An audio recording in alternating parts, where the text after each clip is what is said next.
Today, I'm going to be talking about housing development in Farmington, New York, and how it affects more than just people who live in new homes. While housing growth is important for meeting demand, it can also create unintended consequences for the surrounding community. In this presentation, I'll explain what those effects are and why economists care about them, and how local housing policy can help manage growth while still protecting residents' quality of life. Housing might seem like a private market choice, but it has wide reaching effects. When new housing is built, it doesn't just impact the people buying or selling homes, it also affects neighbors, roads, schools, and even the environment. These side effects are known as externalities. Because these impacts extend beyond individual homeowners, housing policy becomes an important responsibility for local governments.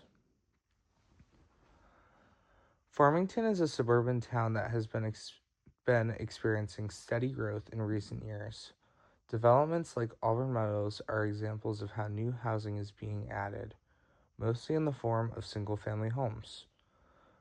While this helps meet housing demand, this town is also highly car dependent, meaning most residents rely on driving for work, school, and daily activities. This development pattern has important implications for traffic and infrastructure. The main issue with housing growth is that it creates costs that aren't always obvious at first. As more homes are built, traffic increases and infrastructure experiences more wear and tear. These costs are often felt by nearby residents who aren't part of the new development. Because these costs aren't included in housing prices, the market doesn't fully account for them. In economics, a negative externality occurs when an activity imposes costs on others who aren't directly involved. In the context of housing, this includes increased traffic congestion, noise, and pressure on public infrastructure like roads and utilities. These costs are real and affect quality of life, but they aren't reflected in the price people pay for homes. This diagram helps explain the economic problem visually. The market equilibrium shows where housing supply meets demand based on private costs. However, when we include external costs like traffic and infrastructure strain, the true social cost of housing is higher. This means the market produces more housing than is socially optimal, which leads to inefficiency. Housing development depends heavily on public goods, such as roads, schools, and parks. These are resources shared by the entire community.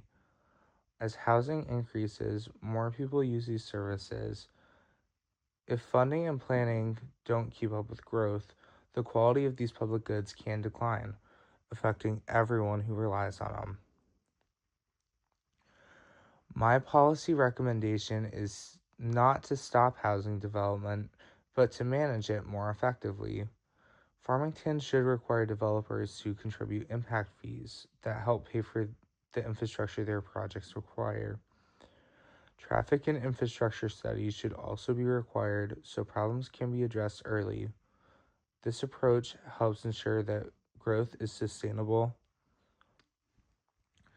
This policy works because it balances growth with responsibility. Housing still remains available, but the negative effects are essentially reduced.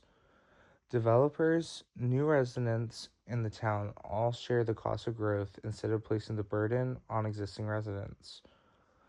This leads to a fairer and more efficient outcome for the community. In conclusion, housing development in Farmington does more than provide new homes. It shapes the experience of the entire community. Every new development has ripple effects from increased traffic and noise to greater demand on schools, roads, and parks. These are called externalities, and they show that the cost of benefits of housing are not just private matters. Understanding these effects help us see why thoughtful planning and policy are so important for a growing town like Farmington. By acknowledging the impact of externalities, local governments can create policies that guide growth responsibly. Requiring developer impact fees and careful planning studies ensures that the costs of new housing are shared fairly and that the infrastructure keeps pace with development. When public goods such as roads, schools, and parks are funded appropriately, the entire community benefits, and the quality of life is preserved for current and future residents. Ultimately, the goal is not to stop development, but to manage it in a way that balances economic growth with community well-being. Smart housing policy allows Farmington to expand its housing supply while avoiding negative side effects that can harm residents. By linking growth to public investment and responsible planning, Farmington can create a sustainable, fair, and thriving community where both new and existing residents enjoy the benefits of a well-managed town.